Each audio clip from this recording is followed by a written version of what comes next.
next is Brent Mitchell, and I think Brent is a new Arlo Guthrie.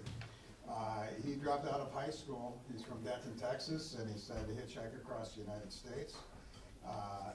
He's a singer-songwriter, and he shared stages all over the country, blues and country. And he is now enrolled in the seminary at Northwestern and at the University of Chicago. So, Brent? Where are you, Brent?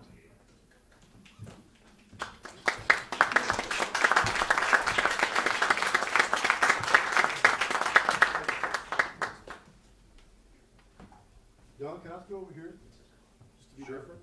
Check 1, 2, yeah. I'm going to make mine brief because I got to pee.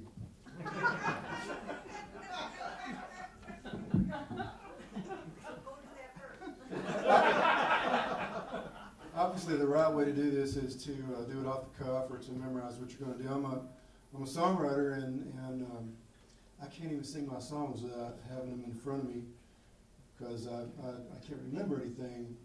I think I've always been that way. I can't remember if I've always been that way. I probably have. So anyway, I've been in Spain for about a month, and I haven't had time to work on this, although I'm really pleased to do this. This is very cool. I haven't done one of these before. So I typed up something so that I wouldn't forget what I was doing halfway through it. I thought this was going to be like a Valentine's story thing. Obviously, by the last story, it's not a Valentine's. So anyway, this is, well, I thought about all the strange, sad, and happy. See, I want to be able to look you in the eye when I'm talking, but I can't do that when I'm reading it down. So I thought about all the strange and sad and happy romantic stories that I could tell for this Valentine's Day theme. But I wanted to provide something unique for this occasion, and I was certain upon writing it down that the following story would be unlike any other that you hear tonight, or perhaps ever. This is a love story that is unequivocally unfit for a Hallmark or for romance novels, in part because it's a little perverse, but more importantly because it's one that relates an affection that is authentic as well as noble. So, years ago, north of San Antonio, down near Comfort, Texas, which was at the time just a barbershop and a couple of stores, my wife Stephanie and I drove Washboard Road through steep hills across a ranch that belonged to my friend Gail, Montana.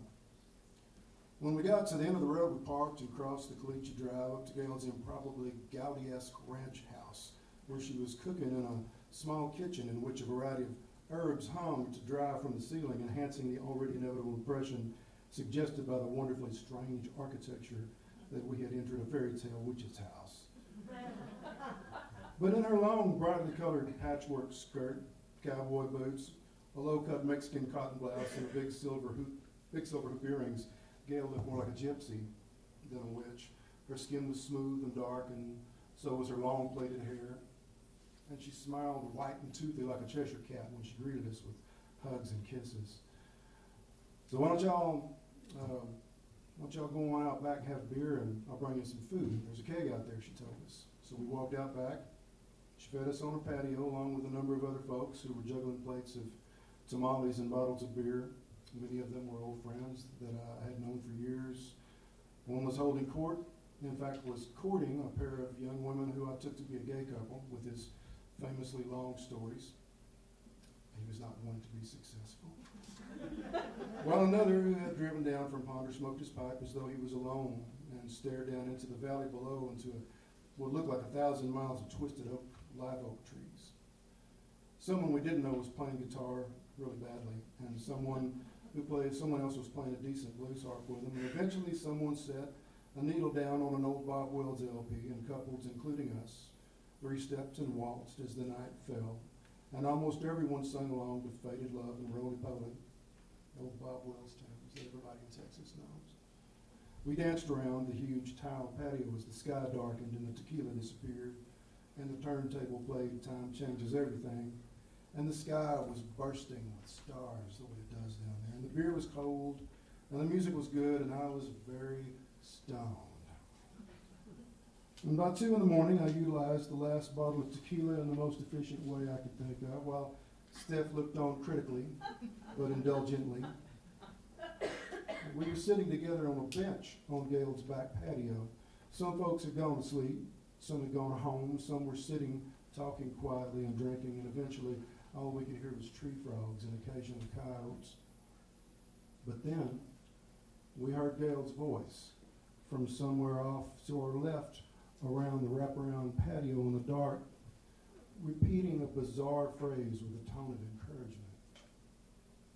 "Hump the dead cat, Rosie Bob," she was saying. "Hump the dead cat, Rosie Bob." So we looked around the corner to where we could just make out Gail's silhouette, and as our eyes adjusted to the dark on her side of the porch, we could see that she was holding a limp cat by its shoulders, while a white female bulldog pretended to be a male dog, pretending to screw the cat while the cat pretended to be dead. This is true.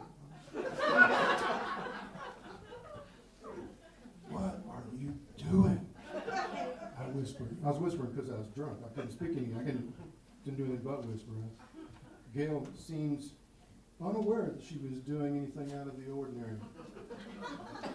So without any acknowledgement of how fantastically improbable the spectacle she presented appeared to us was, she began by explaining that she had given all of the animals on the ranch, except for the cattle, the surname Bob, regardless of gender, and that she had once owned 2 bulldogs, Rosie Bob here, and something else Bob.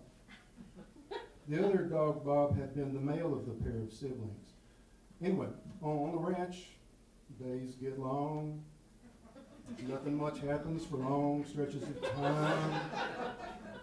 So the dogs had invented a game to play with the cat, whose name was Zippy the Pinhead Bob, who generally seemed to be as enthusiastic, if one can rightly call pretending to be dead a sign of enthusiasm, about the game as the dogs were. The game went like this. Rosie Bob would gently hold the cat in her mouth by the scruff of the neck while the cat played dead for the other dog, Bob, her brother, to hump. So this was a bestial, necrophilic, interspecial group sex fantasy roleplay between the cat, the bulldog, and his own sister, which made it incestuous as well. And yet, it was kind of sweet.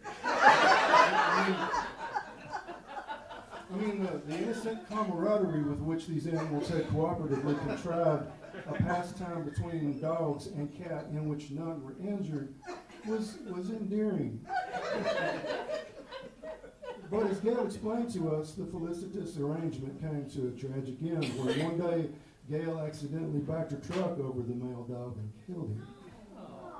And needless to say, this was a traumatic event for everyone, especially for the dog's sister, Rosie Bob, and for their friend, Zippy the Pinhead Bob. The animals were morose and depressed, and for months they were unable to shake off their grief, even at the deliciously malicious opportunity that a crippled rat that Gail offered them should have evoked.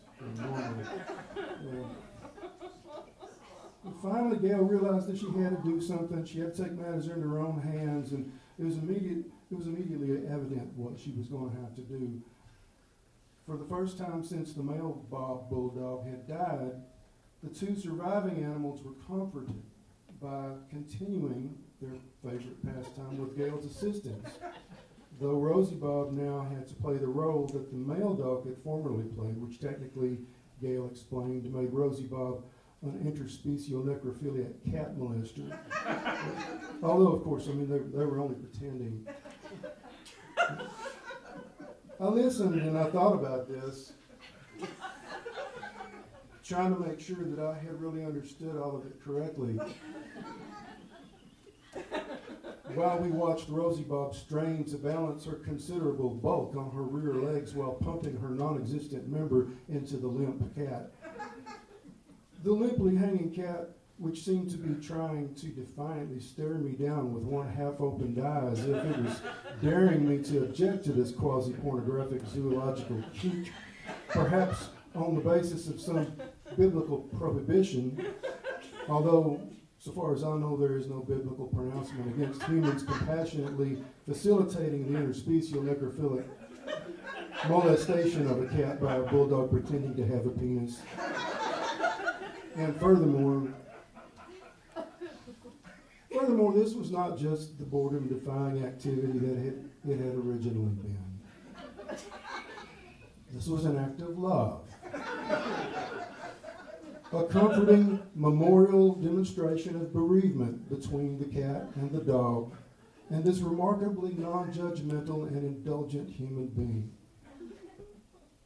So, with these images in mind, my hope is that we will all be blessed by such non-judgmental and indulgent love as these innocently perverse creatures were by the love of Gail Montana. I wish you all a happy and hopefully amorous Valentine's Day. Thank you.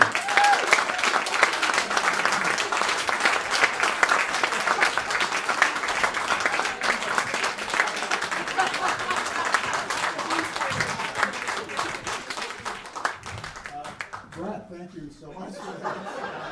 I can't wait to hear one of your songs.